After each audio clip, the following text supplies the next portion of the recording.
Podcast. I'm your host, Anthony of Westgate. It's Sunday, February 12th, 2023, and I just got back from the Divine Liturgy and coffee hour with some dear friends, and I wanted to share some thoughts that I had been reflecting upon in the past week or two regarding the new current thing, the latest 24-hour news cycle, seemingly. And this is regarding the various, they're calling them UFO sightings. We know that some of them have been these large helium balloons, or these satelloons, these satellites attached to balloons, spy devices, they're calling Chinese spy devices, whatever it is that they're calling them. The effort in trying to get to the truth of the matter of what it really is that we're all observing is exactly the point of what I wanted to talk about here. Now, I don't have a TV in my house, and I certainly am not tuning into the mainstream news to see what they're talking about. However, I do visit my parents' house frequently, and when I do go over there and their TV is on, they're watching Fox News. So I am somewhat in the loop of mainstream news coverage, at least from the perspective of whatever Fox is covering, which I would imagine in a broader scale is what's being covered on other news networks as well. But what's surprised me is not so much the nature of what's being covered, how the UFO sightings has made mainstream news now. Basically every TV in the country is now tuning in and hearing news regarding UFO sightings. Again, whether that be things that we think we can identify, or the government's identifying for us, or the news, the media is identifying for us, whatever it may be. The surprising thing to me is not so much that, because we kind of, in our space, saw that coming. If you had been paying attention to anything regarding the paranormal, the UFO realm, you would have known that this had been coming. What's surprising to me, though, is how fast this became normalized, this kind of reporting.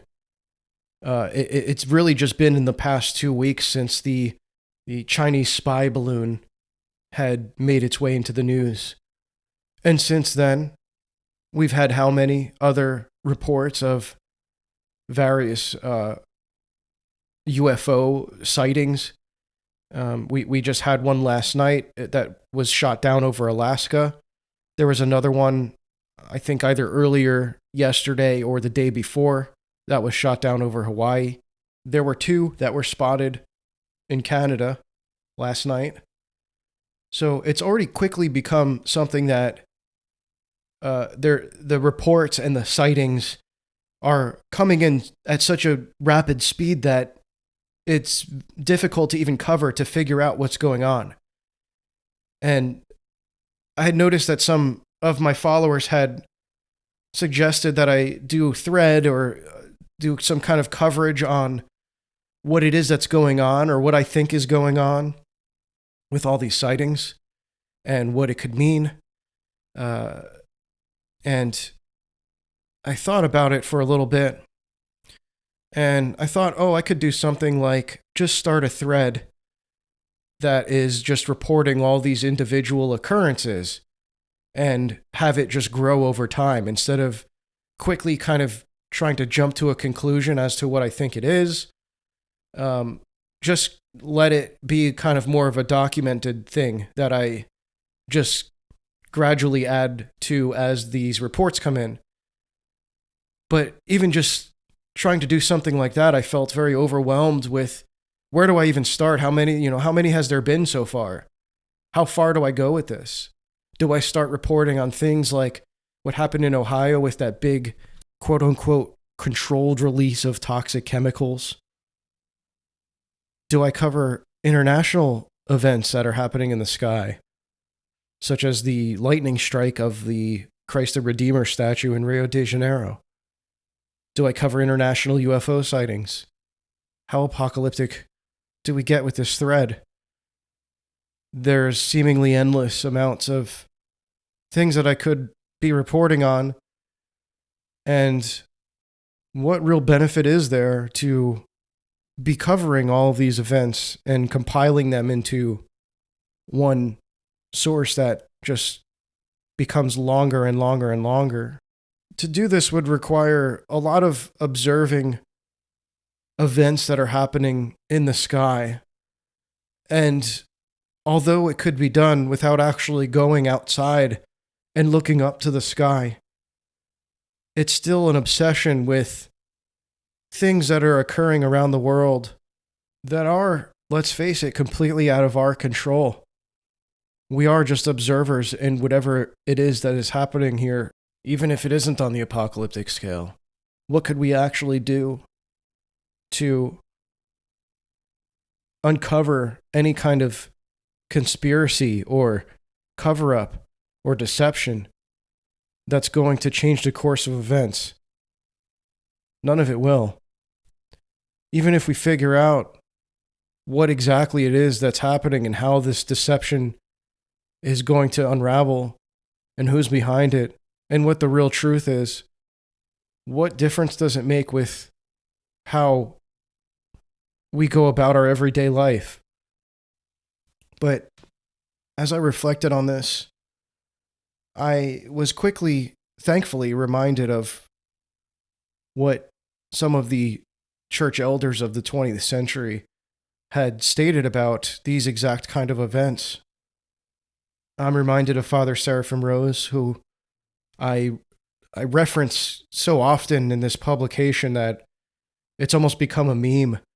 And I certainly did not intend to be using orthodoxy and the religion of the future as the primary source for about 2/3 of the articles at this point on the reversion. But that, I suppose, is just the nature of kind of the state that we're in right now. And it just so happens that it's quite possibly one of the most relevant writings of our time. So I'm reminded of the warnings and teachings of these figures such as Father Seraphim Rose and St. Paisios of Mount Athos and St. Gabriel of Georgia, the Fool for Christ, and what they said about this great deception that would come in the end times, in the age of the UFOs, that would set the stage to usher in the Antichrist, and how we're in the midst of a cultural shift that is taking place, that is very evident, that we all know about, because we've seen that this has been a mainstreamed conversation now, which is that these sightings and these reports of UFOs has now transitioned from the conspiratorial realm into mainstream news, mainstream conversation and dialogue. This is now not a taboo subject to talk about anymore. Everyone wants to know what was this quote-unquote Chinese spy device that just appeared in the sky. There's a lot of questions surrounding it. Why was it shot down days after over the ocean? What was it? Was it really a spy device? Who do we trust with these reports? Is the government lying? Is the news lying? Or is it both? If they are lying, what is it? How do we figure out what it is? Right? And these kinds of questions can easily just start to really make you become actually schizophrenic and just drive you insane. And even though it's mainstreamed now, this brings up a lot of speculation. And I think that even just this conversation out of the taboo and kind of more paranormal conspiracy realm and into normie conversations, it just reminds me of this kind of picture that the elders of the 20th century, which I just named, had kind of painted this picture of these things just being normalized and how quickly they became normalized. Now, it was only about 3 years ago when the Pentagon released that footage of the Navy pilots having these encounters with UFOs. It was this footage of inside their fighter jets. They're just tracking UFOs, making these movements that seem to defy physics. And you hear in the footage the audio of the pilots just kind of losing their minds and realizing that there's this real phenomenon that they can't explain that they're seeing with their own eyes. And this did make its way into mainstream news. I believe I remember Tucker Carlson doing a piece on it, but it wasn't part of this 24-hour news cycle like we're seeing now, where there's all these, in a very short time, recurring sightings and experiences with these unidentified flying objects. I'm calling them UFOs because not only are they being reported as such, but we don't exactly know the identity of them. And to identify them is to use somebody's definition of them that we cannot verify ourselves. So we have to either go with what we're being told what they are by the news media or by the government or both. I would imagine they're, consistent in their reporting and on the news, what the government's reporting. So, again, if you want to call them Chinese spy balloons, whatever they are, we can already just see how quickly this could just become a normalized thing that's now part of our daily intake of media and of news and of discussion. It could literally happen in a week or two, which is what's happening. And now you can imagine we're not far off from mass sightings. We have the Super Bowl coming up that's tonight, where at an event of that scale, there could be a sighting of one of these UFOs that happens over the stadium and that's broadcasted to the rest of the country. It probably won't happen, but the point is that it's not out of reach to imagine that something like that could happen at this point.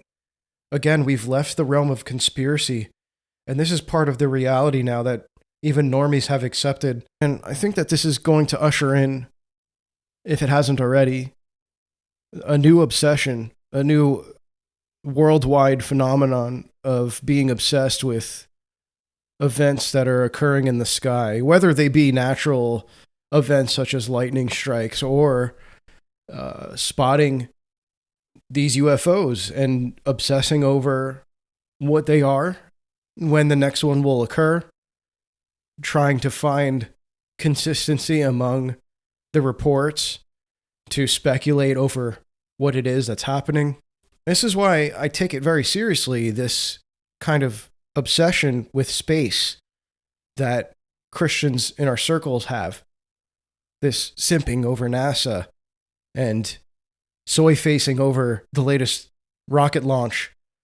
And even more concerning, there's actually Christians that you'll see talking about colonizing other planets and evangelizing to aliens, whether they're joking or not. I don't see that as a joke, because we're talking about demons that are intentionally deceiving us. Whether you believe space is fake or not, there's demons in the aerial realm.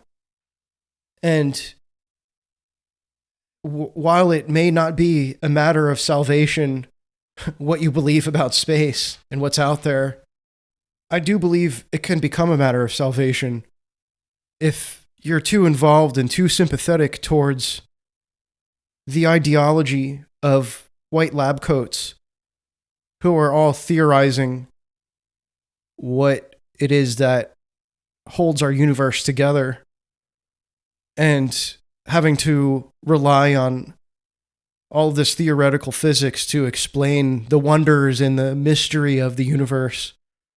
This Neil deGrasse Tyson black science man kind of approach to understanding the cosmos. I think that can become dangerous because in the past 60 or 70 years, this kind of modern space religion has become so embedded in our culture and in our minds that we have these depictions of all of these, planets in the solar system and what it looks like out there that we haven't actually observed with our eyes. We haven't actually seen these things in the way that they're depicted at least in science textbooks and these really colorful NASA images of nebulas or whatever. So I think that in the modern era of cosmology, it's become very normalized to be concerned with these matters of space and things that are occurring above us, that are out of our reach, that are well beyond our reach. And what that's done is it's made it a common phenomenon to look up, to observe the celestial bodies and the cosmos and the wonder of the expanse, the infinite expanse of God's creation in the ever-expanding universe. And what you believe about the cosmos has a lot to do with what assumptions or conclusions you might come to when experiencing or encountering these sightings, or even just the reports of the sightings. Because if you have this idea of, modern cosmology explaining all of the wonders of the universe, and you accept something like the expansion of the universe theory of the ever-expanding universe and, this hypothetical theory of the multiverse, this, group of multiple universes, that's going to shape everything about your perception of these UFOs and who's possibly piloting them if you were to speculate such a thing, right? Because are these interdimensional beings, or are these just simply objects that are coming from a different galaxy, different planets, right? So I do think that what you believe about space-time, if it's limited or if it isn't limited, it has a lot to do with the likelihood of how deceived you may or may not be when this great UFO deception becomes more normalized over time. How likely are you to look into the sky and try to decode what it is that's happening based on your presuppositions of what you've been taught about the realm that's above us?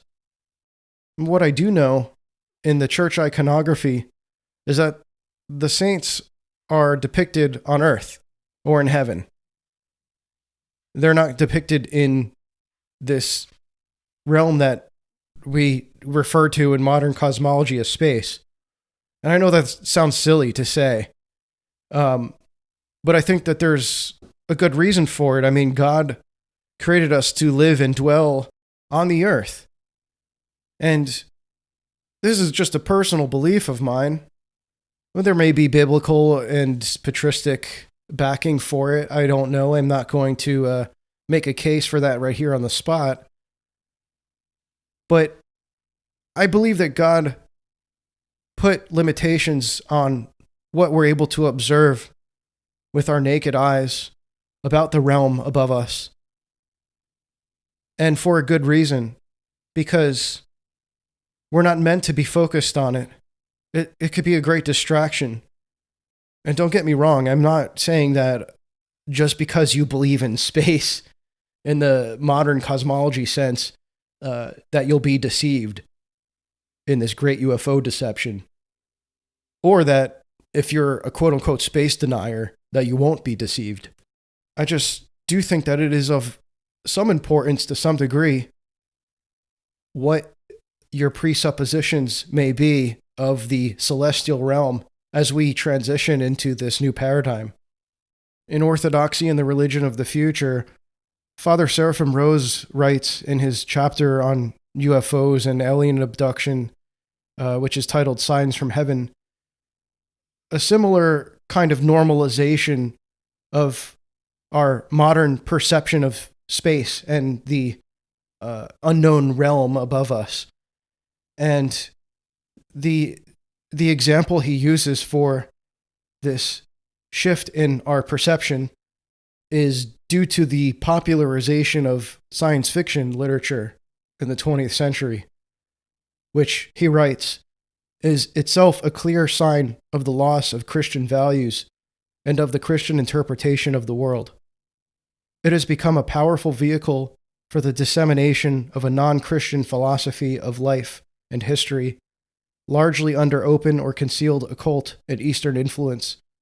And in a crucial time of crisis and transition in human civilization, it has been prime force in creating the hope for and actual expectation of visitors from outer space who will solve mankind's problems and conduct man to a new cosmic age of its history. And this is what he's referring to as this new religious consciousness, which undermines Christianity and the Christian interpretation of the world.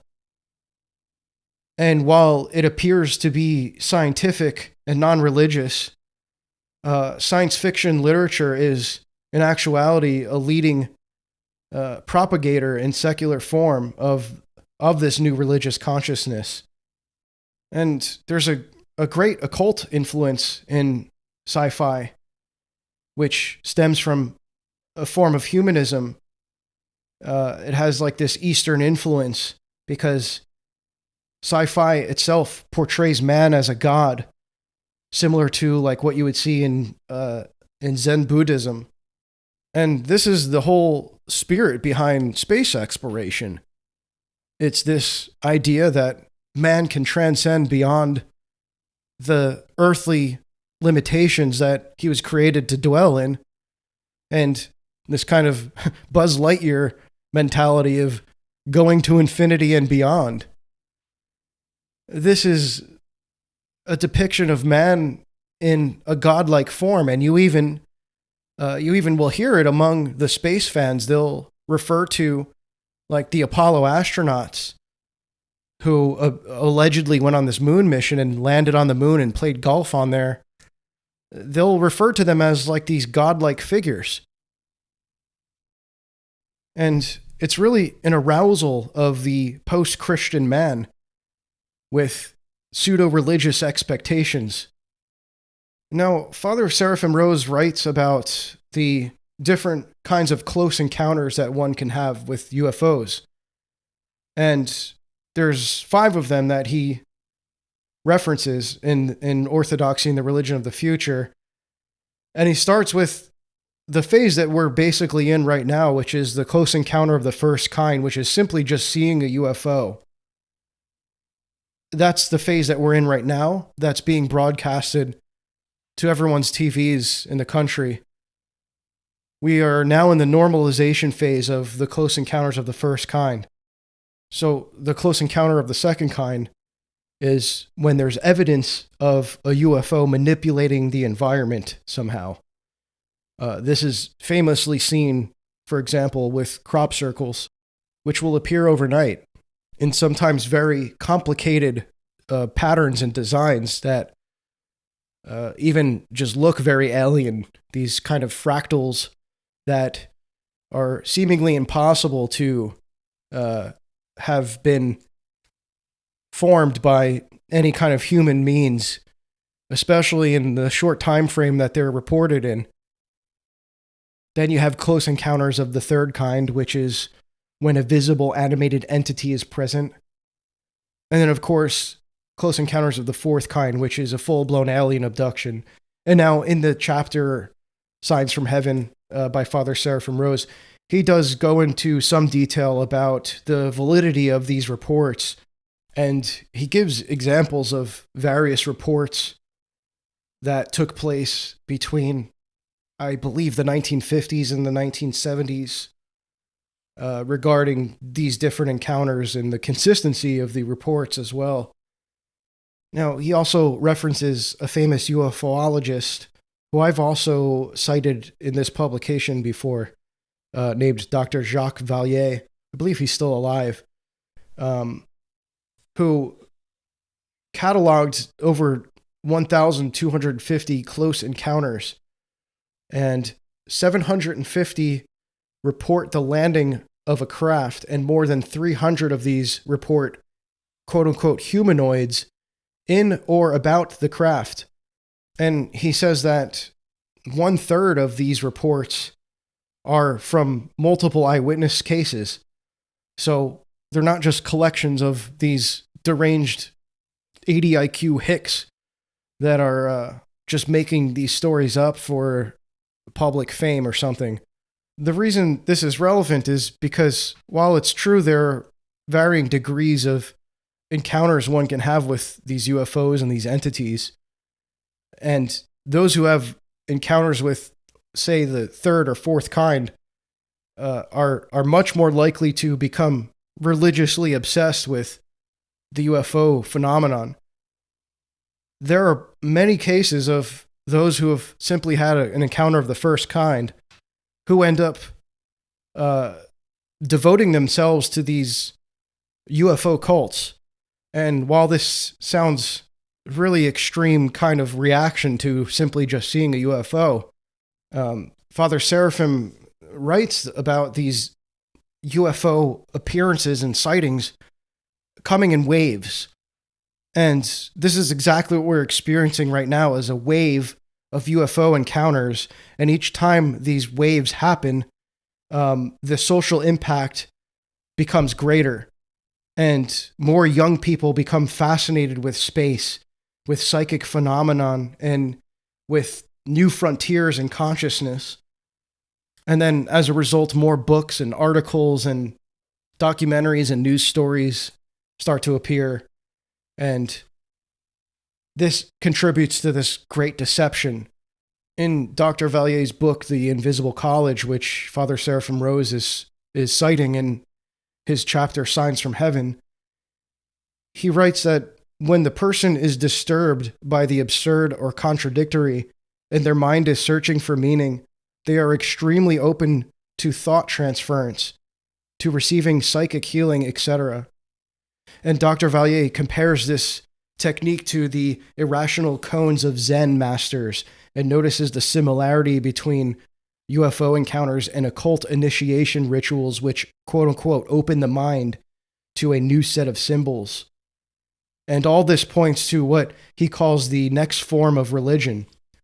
So this paradigm we're shifting into is quite literally the normalization of this new religion, this new age of UFOs, which is grooming an entire generation to normalizing this obsession with looking to the sky for signs. And you may be listening to this thinking, this is a bit of a stretch, since all we've seen so far are like these crappy satellites that are attached to these big helium balloons in low altitude. But the fact is, we don't know exactly what they are, or where they're from, or why we're seeing so many in such a short amount of time. That's kind of all we know, is that we're seeing objects in the sky that are appearing to the mass population. And while it's not to the degree that you can just go outside anywhere you are in the country and look up and just see these things, they're being documented and observed online on just videos that are appearing on the news and on our social media feeds. That's all it takes. And it actually adds a really intense element to this new wave of UFO sightings, with social media being in the equation.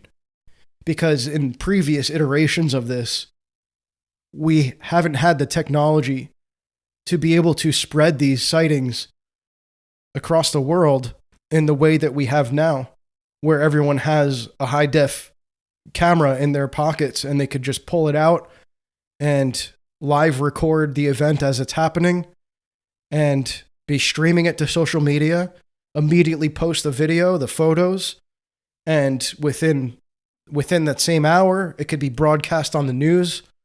So there's a whole new paradigm to this next wave of UFO phenomenon that is occurring that is unprecedented. And this is why it won't require going outside and just looking up at the night sky obsessively for hours anymore. You can just simply be exposed to these sightings and these encounters just in your daily scrolling through the social media feeds. And so I won't be covering the UFO phenomenon in the way that I think people are expecting me to, where there's this whole series of documented events that I'm connecting all the same patterns that I'm seeing and stringing together a theory that I think has drawn to this conclusion that I've came up with on my own. I'm honestly concerned for people in my circle who are going to be documenting these events to that degree in an obsessive way. And I can see how it can easily become that way. I get it.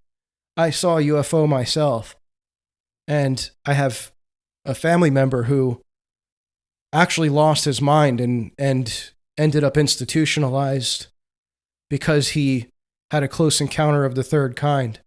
And what happened with him is he started engaging in UFO cult rituals and had a close encounter of the fifth kind, which is direct communication with these alien entities, these demons, where you can actually call the UFOs out of the sky. You're literally summoning demons.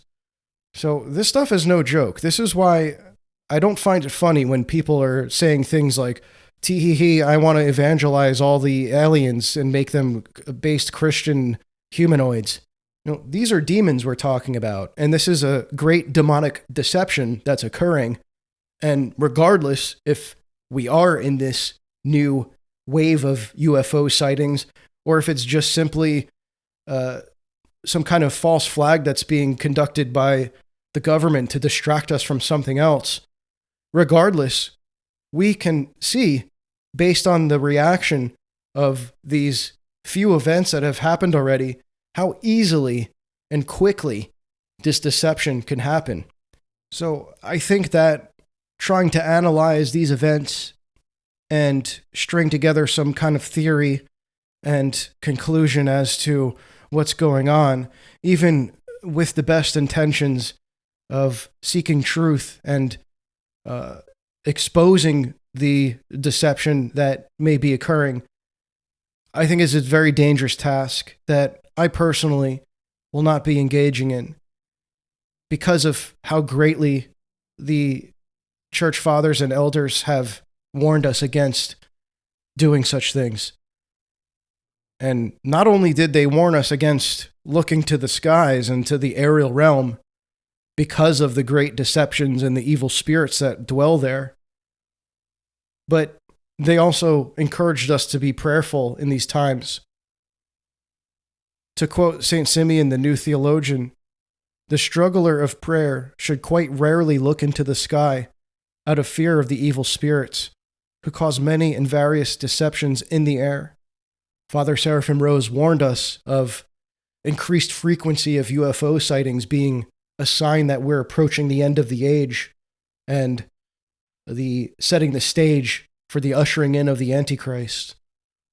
And just last year, there was a declassified U.S. government report on UFO sightings by U.S. troops, and it revealed that there were over 500 new cases of UFO sightings. So I see these warnings as a sign for us to start to consider being more spiritually vigilant in our prayer and devotions and drawing near to Christ so that we are not deceived by this great phenomenon that is occurring in the air. And to quote Father Seraphim Rose in Orthodoxy and the Religion of the Future, he says, "The UFO phenomenon is a sign to Orthodox Christians to walk all the more cautiously and soberly on the path to salvation, knowing that we can be tempted and seduced not merely by false religions." Father Seraphim wrote this in 1975, obviously decades before the invention of the internet. So what's not taken into account is how simply just being online in your daily routine of scrolling through a Twitter feed is something that could be exposing you to this great deception, whether you want to see it or not. Much like the clown world kind of content that we see on a daily basis in our circle, it's impossible to filter these things out. Just simply being online and scrolling through a feed, you're going to encounter it. And it's quite demoralizing, to be honest, even to experience it in a way where someone's making a social commentary and saying how bad it is and how it's contributing to the downfall of Western civilization. You likely will not encounter just going about your daily life. So it's very similar to that kind of phenomenon, I believe. And don't get me wrong, I don't like encountering that kind of content either.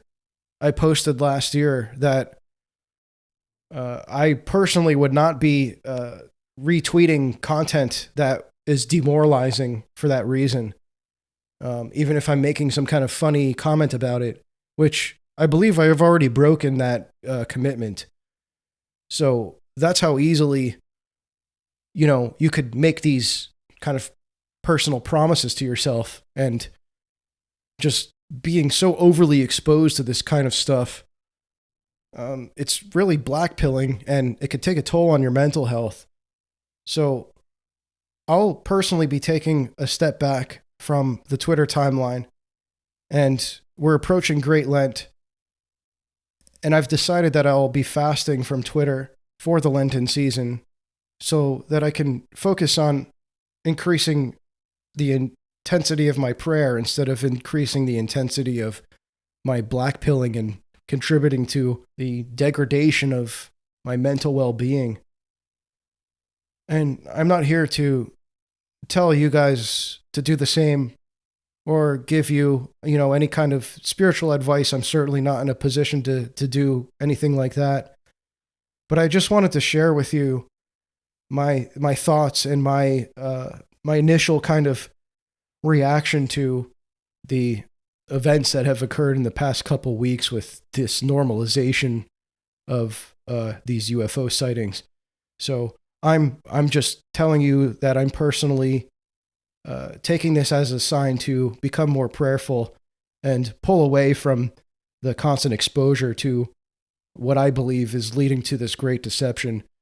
Whether it simply be these goofy satellite balloons or weather balloons, whatever they may be that it is that we're seeing, when I start to see this kind of behavior where the masses are just looking to the sky regardless of what's happening up there, it's a sign to me that it's not good to be looking up, and I should keep my head looking straight forward, or bowed in prayer, or hunched over a book. And it's a time to stay vigilant in prayer. So do what you want with these words. I just wanted to share with you guys my thoughts about all this, and also just explaining why I don't want you guys to expect me to be covering all of the various events that we're seeing. I don't think that it's good to be looking up at this time. I think whenever normies are looking up at the sky and talking about UFOs, that should be your sign that there's something abnormal happening and an unprecedented type of mass deception that is about to occur. So I do want to be clear that what I mean by don't look up is not like don't ever look at the stars in the sky and appreciate the beauty of God's creation and look at the beautiful moonlighting on a particular night. I think what the elders meant is to not obsessively observe the sky in a way that we're waiting some kind of miraculous event or looking for some kind of phenomenon. That's all I wanted to say. And, maybe I'm wrong about all this, and it literally is just some weird distraction from something else that's going to happen. So anyway, thank you for listening if you've gotten this far. I've never done content like this before where I just will sit here by myself and just talk and express my thoughts. I actually had planned for this podcast to be just totally reliant on having a guest who's speaking on a topic that they're very well versed in, that's very interesting. And I didn't intend to be just having this be some kind of outlet for me to ramble on whatever I feel like. But if you guys enjoyed this, please let me know in the comments. Like and subscribe if you haven't already. I do this in my own free time, which I, believe it or not, don't have a lot of. So I appreciate any level of support, whether that just be simply listening to the podcast or reading one of my articles, or, to the highest degree of becoming a paid subscriber. I appreciate all of it, and I love you guys, and I'll be praying for you. You can also feel free to reach out to me via email, and I'll leave all of my contact